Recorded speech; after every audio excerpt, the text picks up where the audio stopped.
Hey guys, welcome back to MBTV. This is your host and coach, Daniel. Today I want to talk about how MBTI plays a role within the dating and relationship world, the process of dating, the discovery of understanding one another in relationships and dating. It's a big idea, big concept, because a lot of people, when you think about in terms of MBTI and typology, Enneagram, Socionics, first thing people want to do is relate to others, right? And the second thing that people want to do is understand, right? People want to understand themselves through the systems, and they want to relate to others.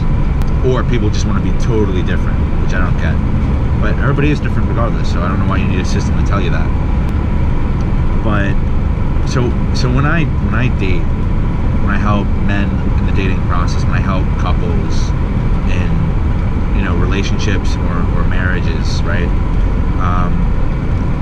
I actually sometimes bring in the systems, whether it's Enneagram or MBTI, or in the dating world, in the sense of self-discovery and identification, for one, and to understand the individual in which that you're with, to make sure that it makes sense, the relationship or the connection that you have with somebody is palpable, that it's real.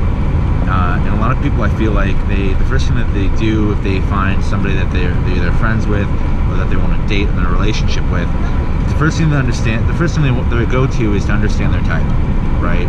Oh, well, okay, I want to know if he's an ENTJ, ENFJ, ESFJ. Oh, he's an Enneagram type 9. Okay, great. We want to discover the people around us to figure out how we are, the dynamic, right? Our social dynamics, right? And that's what I am. That's what I love, social dynamics. So personally, I've spent a ton of time doing this, but what I've realized is that I never really cared for understanding what type they were. I always wanted to understand all the intricacies that follow, right? So when I'm dating somebody, I never really want to know their actual type. I want to know their functionality. I want to know their preferences. I want to know who they are, what they do naturally, separate from typology, so I can help bridge that connection to see if it's a viable connection, if it's going to be long-term or whatever the case may be, whether it's like short-term or long-term. So if you're out there and you're using, MBTI to date somebody, or you want to know somebody's MBTI type to see how you can get them to like you, that's not what it's about. What I would understand is get to know MBTI, get to know people, and work on your social skills more, so you're able to understand, an MBTI and Socionics and an Enneagram functions and core desires, core fears, preferences, facets, things that matter, right? I'll give you an example. Recently I was dating somebody who seemed or comes off like an ESTJ female, right? Or ENFP female, type 3. Okay, I don't know if she's that. I didn't ask her if she is those personality types. I don't want to know. I never want to know. All I want to know is, how I can be able to more connect with her and anybody in my life, whether it's a partner that I work with, whether it's an intimate partner, whether it's friends. Understand how to overcome interpersonal challenges between people. This is what I'm trying to master. Every day I try to focus that much more on simple problems people face and create solutions for these simple issues. This is why I love coaching, because when I sit down with a couple or a marital couple or two people dating, or a guy who's in the dating world, to understand what's holding people back is really important, right? So the first place that typology and psychology is obviously to understand the other individual, right? Let's just take, for example, you want an ENFJ to like you. You want INFP to like you. Okay, take what you basically know about INFPs and ENFJs. Is it conducive to what you want? You have to first ask yourself, before you even get into the dating world or the relationship world, you have to ask yourself what you want. You have to ask yourself what your needs are. You have to ask yourself what types are most likely to fulfill your needs. Is that what you want? You know, obviously this is going to change because when people are interested enough, when they value enough, when they unconditionally love you enough, they will want to give to you. And so one of the hard truths in dating and relationships is that somebody's effort shows everything.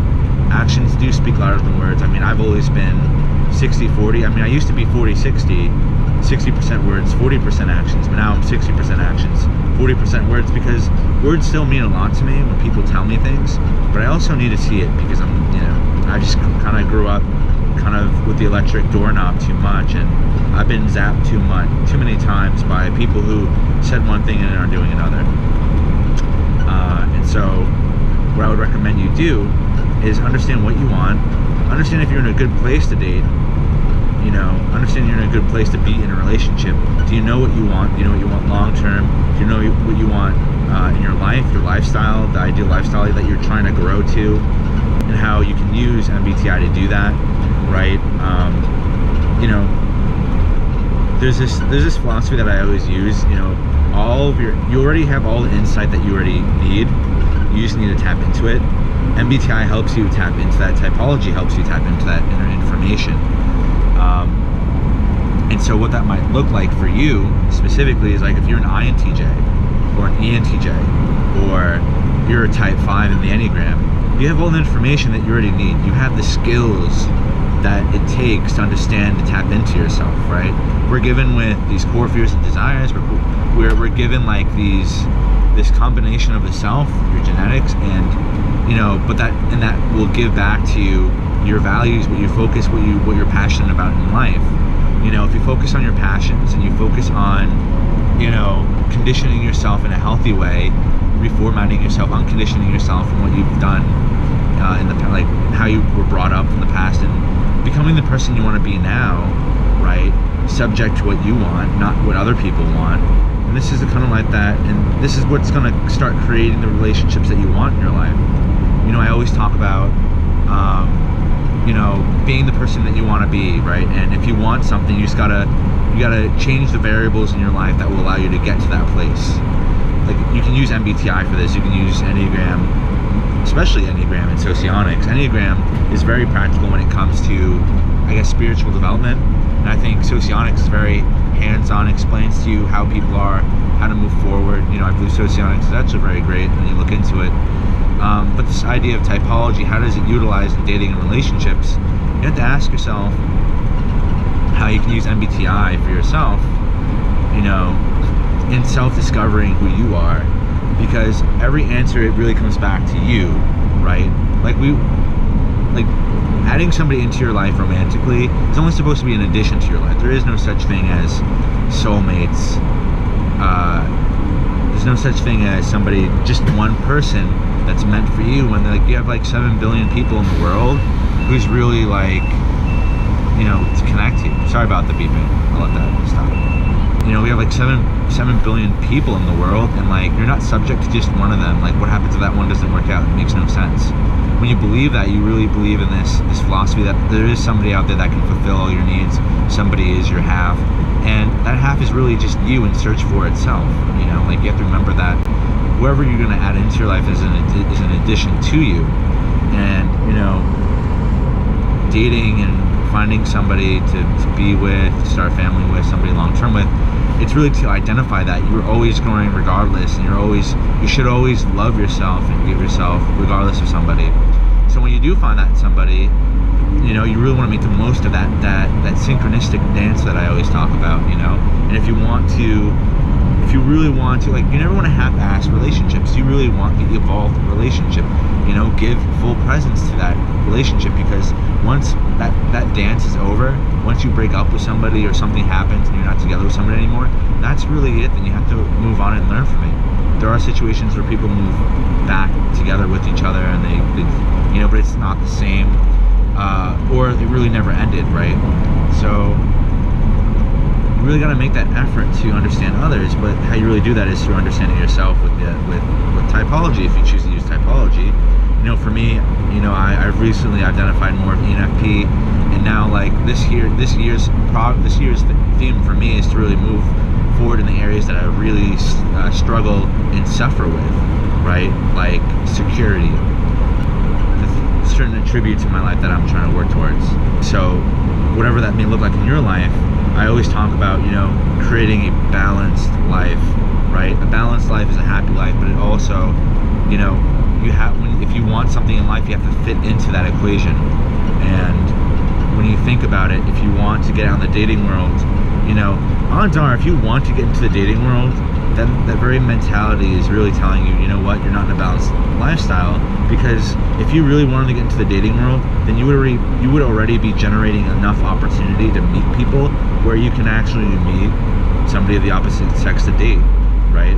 And so if you're living in your purpose or your passions and you're enjoying life, or you're really pursuing life, you're balanced with your family life, your friendships, you know, your fun, enjoyment, your health and wellness, right? If you're doing all these things that I always talk about, then you should be good. Theoretically, that you should be bringing in these new experiences and opportunities, and you would be venturing out because you're connecting to the world with your purpose.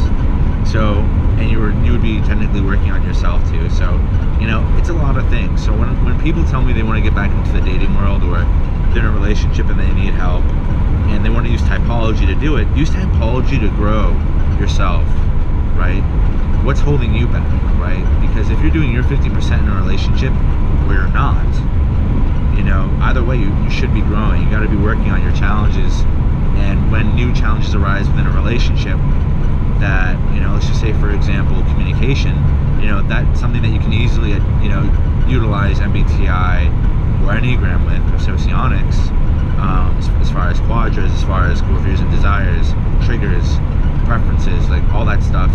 You know, if you're an ENFP like me, right, I don't get along with ISTPs that well, but you know what I mean, like I've grown to learn how to talk to ISTPs. You know, I've learned how to talk to every type very well, and that's something that I've wanted to do, that I value. It's all really about valuing, right? It's about wanting to value, to grow in the areas that you need to like kind of survive, quote unquote.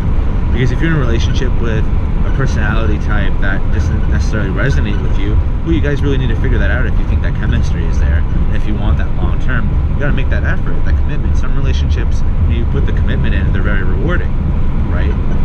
Not every relationship is gonna be complementary. Like, you guys will see my dating relationships, compatibility and love series, where I go down through every MBTI type, but I give preference types that people would naturally, or personality types that would naturally go together, but you can technically be with anybody you want. It's a choice.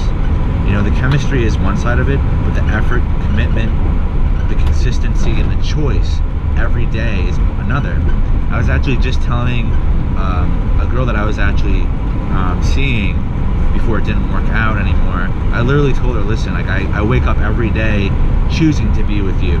And you know, in that situation, she was having an issue or a challenge understanding what she wanted. I'm like, listen, if you don't know what you want right now, that's totally fine, but I know what I want. And right now I'm choosing every day not to talk to anybody else, but to talk to you. And that I can wholeheartedly tell you in good spirit, because I do want this to go somewhere. I'm investing in this long term. If you are unsure, then this is too volatile for me. I need something else, right? And so we, as an example, we choose, right, who we want to be with. We choose who we want, what we want in our life, whether it comes to people, a job, situations. It's all determinant on us. And so it's really what you make of it. So when it comes to MBTI and dating, and MBTI dating and relationships, you have to ask yourself, you know, what do you want? You have to ask yourself all these questions to really engage what needs to be done, what challenges need to be pursued, to work on yourself. You know, like I'm gonna make a video of all these questions maybe that you need to ask yourself, and that way people have a better idea of what to do. So I will definitely do that. If you guys want to see that list sooner than later, I'll release it. Make sure you guys check out my articles. I'm writing like a ton now. I'm not gonna be really doing that much YouTube as much anymore. I will be on live streams, but I will be writing articles like crazy. That's where my skills are really. So you'll be able to see a lot of my content there. shake it up a little bit. So check them out there on the website. If you want to work with me, you know that you have links everywhere to schedule an appointment with me or a consultation, see what we can do together, help you overcome the challenges that you're facing, whether it's dating, relationships, or maybe a different area of your life. So let's work on that together. And yeah, if you have any questions that you want me to answer, just let me know, and I'll do like a response. And of course, I have my life journey project on my actual personal channel, Diagnostician. So if you want to go to that, you can as well. If you like me, you want to follow me personally, you can do that. But I'm going to be doing a lot more video content on MBTI and dating, typology and dating, hopefully Socionics and dating soon. So please, guys, subscribe, like, and I'll see you next time.